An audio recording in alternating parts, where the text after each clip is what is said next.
Bang, aku ikhlaskan bang ya, asalkan kau jangan kawin lagi.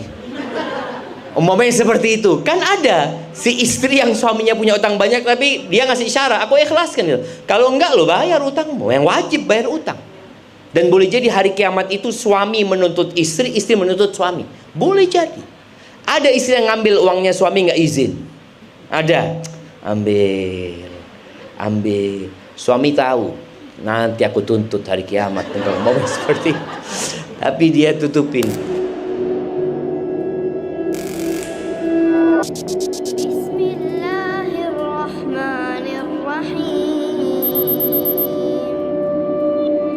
Waalaikumsalam warahmatullahi wabarakatuh. Masya Allah, barakallahu fiik. Ya, pertanyaan yang menarik ya. Kalau seorang wanita menggugat cerai suaminya tanpa alasan yang syar'i, maka dia tidak akan mencium bau surga. Bagaimana dengan suami yang menceraikan istrinya? Apakah sama seperti itu? Tidak sama. Kok nggak sama? Kayaknya nggak adil, Ustaz. Karena suami itu pada dasarnya tidak menceraikan suaminya kecuali dia sudah memikirkan sebab akibatnya. Bukan cerai itu dianjurkan, tetap ya, bagi laki-laki pun hukum asalnya cerai itu terlarang. Terlarang kecuali ada sesuatu yang membuat suami menceraikan. Contoh nih, ada suami yang menceraikan istrinya karena wanita lain. Boleh nggak? Ibu-ibu, ada laki-laki yang nggak mampu poligami, nggak mampu. Tapi dia sama istri yang ini kok kita nggak tahu kan? Mungkin dia ada ketidakcocokan ya dalam hatinya seperti itu. Yang jelas semua akan dihisap pada hari kiamat. Suami yang menceraikan istrinya akan dihisap. Istri yang gugat cerai suaminya juga akan dihisap. Nanti kan untuk menemukan alasannya boleh atau tidak dia melakukan itu. Boleh jadi sang suami tadi, anak kayaknya udah nggak nyaman hidup sama perempuan ini, Ustaz. Akhirnya dia menceraikan. Kemudian dia hidup dengan wanita lain. Atau ada suami yang memang dirusak sama wanita lain. Ada kondisinya macam-macam. Tapi intinya nggak sama antara laki-laki sama perempuan dalam bab cerai ini. Makanya perempuan itu nggak bisa menceraikan dirinya sendiri, tapi suami boleh menceraikan istrinya.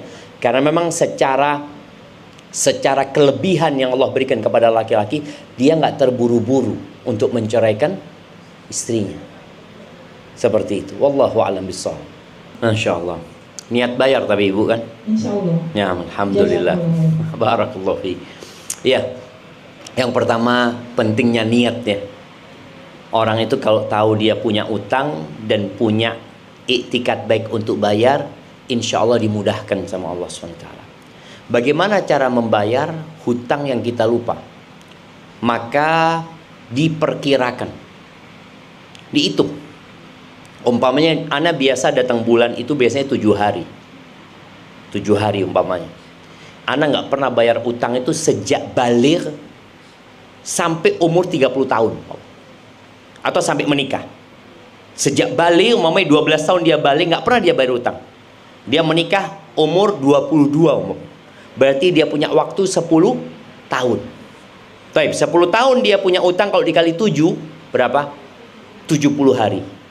Ya udah, caranya gimana bayar? Bisa jadi langsung puasa 70 hari, tapi kalau sudah punya suami kan nggak mudah untuk puasa. Mungkin bisa ngambil Senin Kemis. Ngomong sama suami, "Bang, aku nggak puasa Senin Kemis, aku puasa bayar utang." Karena bedanya puasa sunnah sama puasa niat qadha, kalau qadha itu nggak bisa dengan mudah dibatalkan. Capek aku batal, enggak, ini puasa wajib jadi. Dan suami nggak boleh ngerusak puasa istrinya juga. Kalau puasa sunnah boleh sang istri membatalkan demi suami. Tapi kalau puasa qadha enggak, dia harus pertahankan. Jadi kalau dia ambil puasa Senin Kemis, berarti 1 bulan dapat berapa hari? 8 hari kira-kira. 10 bulan dapat berapa hari? 80 hari. Lunas sudah utang. Lunas. Maka seperti itu, diperkirakan sejak umur berapa dia balik dan sejak kapan dia tidak bayar utang. Kalau dia ragu, kayaknya antara 70 sampai 80 hari, ya udah bikin 80 hari. Sambil terus beristighfar ya, mohon ampun sama Allah. Karena dia menunda pembayaran hutang. Dia banyak istighfar, mohon ampun. karena dia meremehkan syariat Allah Azza wa Jalla. Hadza wallahu a'lam bissawab. Siap untuk yang pertanyaan yang pertama ya. Ini berkaitan dengan utang piutang. Ya, kita nggak tahu umur kita sampai kapan. Kalau kita niat membayar hutang, kemudian kita meninggal dunia masih punya utang. Seperti utang yang tadi disebutkan, utangnya 80 hari, dia bayar 40 hari, meninggal dunia. Bagaimana dengan 40 hari itu? Dalam sebuah hadis Rasul SAW mengatakan, man mata wa alaihi saum sama anhu waliyuhu. Barang siapa yang mati meninggalkan utang puasa, maka keluarganya membayarkan utangnya. Jadi anaknya bisa puasa buat orang tuanya sampai dilunasin utang tersebut. Jadi seperti itu. Walaupun ada sebagian ulama yang membayar kafarot ya seperti itu, tapi enggak. Yang lebih utama dia ya udah. Karena memang ini utang yang harus dibayar. Berbeda dengan orang yang sakit ya. Orang sakit di bulan Ramadan, tahu-tahu dia nggak puasa mulai tanggal 15 Ramadan sampai Ramadan selesai. Tanggal 7 Syawal dia meninggal dunia. Apakah utangnya dia harus bayar? Enggak. Karena dia memang belum dikasih kesempatan sama Allah untuk bayar utang. Belum ada kesempatan. Kalau yang ini kan memang sengaja ninggalkan bayar utang. Sehingga utang itu sudah jatuh dan dia harus melunasinya. Itu pertanyaan yang pertama. Pertanyaan yang kedua, berkaitan dengan suami kalau minta istrinya berhenti bekerja. Jemaah, ada sebuah hadis ya. Pernah datang seorang wanita kepada Nabi kita Muhammad alaihi salatu wassalam. Dia sepertinya curhat ya. Ada yang ingin dia tanyakan kepada Nabi SAW. Setelah tanya panjang, selesai urusannya, Nabi tanya sama perempuan ini, adzatu zaujin anti? Engkau punya suami? Kata perempuan ini, iya Rasulullah, aku punya suami, kata dia. Kaifa anti minhu? Gimana sikapmu sama suamimu? Biasa perempuan kan, kira-kira jawabnya apa? Kalau ditanya sikapnya kepada suaminya, ya selalu peduli lah sama suami Ustaz. Dia mengatakan la alu illa ma'ajizu. Oh, aku tidak pernah mensia-siakan dia Ustaz, kecuali yang aku nggak mampu. Artinya aku selalu melayani dia. Apakah Nabi percaya dengan ucapan perempuan ini? Nabi mengatakan kepada perempuan ini, unduri aina anti minhu. Kau lihat bagaimana sikapmu kepada suami. Fa innama huwa jannatuki aw naruki. Suamimu itu surgamu atau nerakamu. Nyambung ke pertanyaan tadi. Bagaimana kalau suami minta istrinya berhenti bekerja? Apakah sang istri harus taat? Harus taat apa enggak ibu-ibu? Taat apa enggak? Taat. Kok kayaknya ngomong taatnya itu setengah hati gitu ya. Seperti itu. Jadi istri itu wajib taat sama suaminya selama perintah suami tidak bertentangan dengan perintah Allah. Selama perintah suami tidak bertentangan dengan fitrah wanita. Itu wajib taat. Kalau bicara nanti kan penghasilannya berkurang, nanti kan gini. Ketahuilah yang ngasih rezeki itu Allah, bukan pekerjaan kita. Orang kalau pikirannya duniawi, semua dihitung dengan materi. Loh, aku ini kerja Ustaz, aku dapat gaji 10 juta. Kalau aku berhenti kerja, otomatis kan berkurang 10 juta itu. Innallaha huwar razzaq dzul quwwatil matin. Yang ngasih rezeki itu Allah, yang maha pemberi rezeki. Dan istri bisa membantu suaminya untuk mendapatkan penghasilan, tidak harus bekerja. Boleh jadi dengan memperbanyak istighfar. Itu pintu rizki. Allah akan kasih rizki kepada kalian sebagaimana Allah memberikan rizki kepada burung. Burung itu setiap pagi keluar kosong perutnya, pulang kenyang. Dan kita tidak pernah melihat burung itu punya kulkas. Ada burung punya tabungan? Nggak ada. Dia mikir, oh gimana nanti yang kecil ini, gimana nanti kalau dia besar. Kita kan kadang mengatakan, ini Ustaz yang kecil ini nanti mau nikah. Kapan mau nikah? 25 tahun lagi. Iya, tapi kan dari sekarang harus ditabung duitnya. Jadi kadang-kala dia itu terlalu berlebihan. Boleh menabung itu jam, boleh. Tapi tetap hatinya bergantung sama Allah Azza wa Jalla. Rumah ini, kalau Allah katakan terbakar, terbakar. Dan tidak ada yang bisa memadamkan. Ingat kejadian COVID kemarin, yang tidak dalam bayangan manusia. Pilot ya yang mungkin gajinya tinggi, berhenti semua jemaah. Bandara tutup. Masjid pun tutup. Hotel-hotel kita tahu Bali ya. Itu Bali, orang-orang Jawa itu pada kerja di Bali ini. Semuanya pulang. Jadi pulau mati tempat tersebut. Allah tuh yang memberikan rizki. Jadi Allah yang mengatakan fulan dapat, fulan nggak dapat. Di sini kadangkala kita itu kurang percaya. Dan seorang wanita ketika nurut sama suaminya, nggak perlu mengancam suami. Kadang-kadang ada wanita yang mau resign tapi dengan ancaman. Oke bang ya, aku resign ya. Tapi nanti kalau anak-anak nggak ada susunya, kalau nanti ini, aku nggak ikut-ikut. Kadang-kadang mengancam gitu loh. Loh kemana tawakalmu? Engkau punya kewajiban taat sama suami. Suami punya kewajiban memberikan nafkah kepada istrinya. Kepada istri dan anak-anak itu tanggung jawabnya suami. Maka di sini ada suami yang memang ingin istrinya fokus sama anak-anak. Ada suami yang ingin ketika dia pulang dari rumah, istrinya seger, nggak capek. Berapa banyak suami itu kata dia, gimana Ustaz? Ana sama istri kerja. Ana pulang kepingin dipijetin Ustaz. Istri Ana juga kepingin dipijetin. Siapa yang mijet-pijetan ini? Sama-sama capek ini. Kadang-kala seperti itu, gara-gara dua-duanya capek, lelah. Biasanya ada hak-hak yang diabaikan. Jadi intinya istri tadi bantu suaminya, tetap dia kerja, oke, aku akan resign, tapi aku akan tetap kerja dari rumah. Nggak apa-apa kan? Nggak apa-apa. Ada banyak pekerjaan sekarang perempuan tanpa dia meninggalkan kewajiban-kewajiban dia sebagai seorang istri. Kemudian yang ketiga, apakah boleh suami ini, istri ini tetap nuntut, berapa sih engkau penghasilanmu gitu. Pertanyaannya, kenapa ibu? Kenapa harus tahu? Kepo aja kan.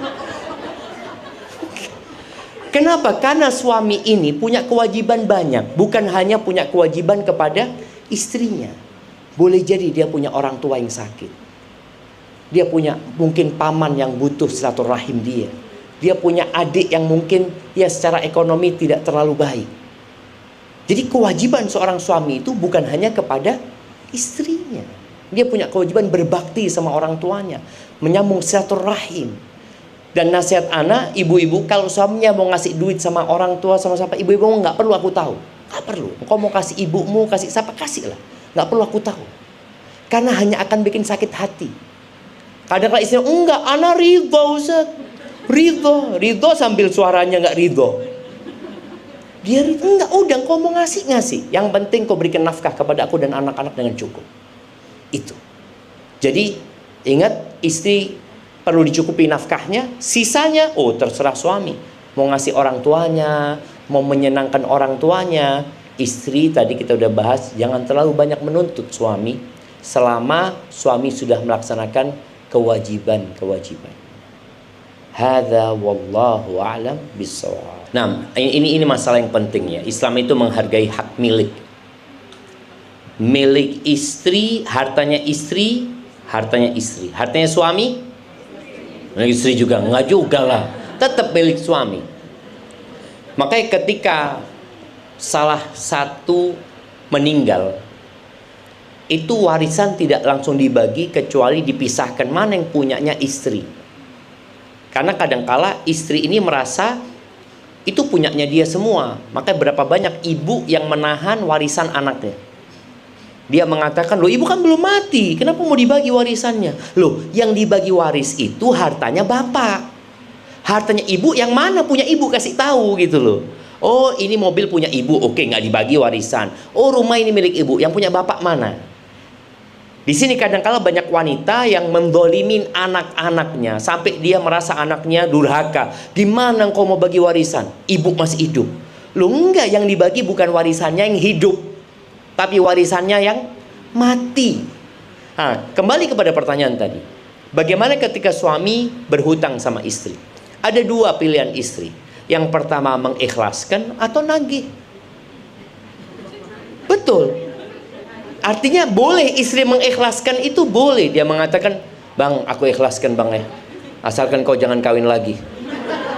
Umpamanya seperti itu. Kan ada si istri yang suaminya punya utang banyak tapi dia ngasih isyarat, aku ikhlaskan gitu. Kalau enggak lo bayar utangmu, yang wajib bayar utang. Dan boleh jadi hari kiamat itu suami menuntut istri, istri menuntut suami. Boleh jadi. Ada istri yang ngambil uangnya suami nggak izin. Ada. Ambil. Suami tahu. Nanti aku tuntut hari kiamat. Mau seperti itu. Tapi dia tutupin. Yang boleh, ada kondisi boleh, istri itu boleh ngambil duitnya suami kalau suaminya bakhil dan tidak memberikan kecukupan. Nah ini tadi kembali pada pertanyaan ibu yang tadi mau tanya, berapa sih penghasilan suami? Ada suami yang bakhil, akhirnya kondisi dapur nggak tercukupin, bayar sekolah anak-anak nggak cukupin, istri akhirnya nyuri uangnya suami.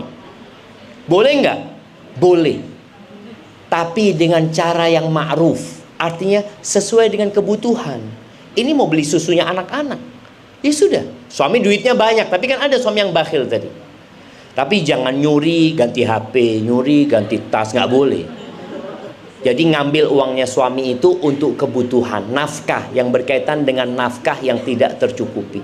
Jadi posisi istri ketika suaminya berhutang, dia boleh tuntut, minta sama suaminya, atau dia mengatakan, bang aku minta ditulis bang ya. Karena memang utang piutang ditulis. Kadangkala nanti boleh jadi suami meninggal dunia, orang tuanya masih hidup, kan orang tuanya dapat warisan. Si istri ketika menuntut suami untuk bayar utang, orang mertua mengatakan, oh enggak ada, mana buktinya dia berhutang kepadamu? Enggak ada. Maka hendaklah ditulis. Kalau memang perlu. Ada suami-suami yang suka apa ya? Suka ngemplang utang ya, suka pura-pura lupa. Allahua'alam, mana waktu itu kok pernah ikhlaskan sudah. Nah, ada model-model suami kayak gitu. Jadi tetap istri boleh menuntut dan boleh mengikhlaskan utangnya itu. Hadza wallahu a'lam.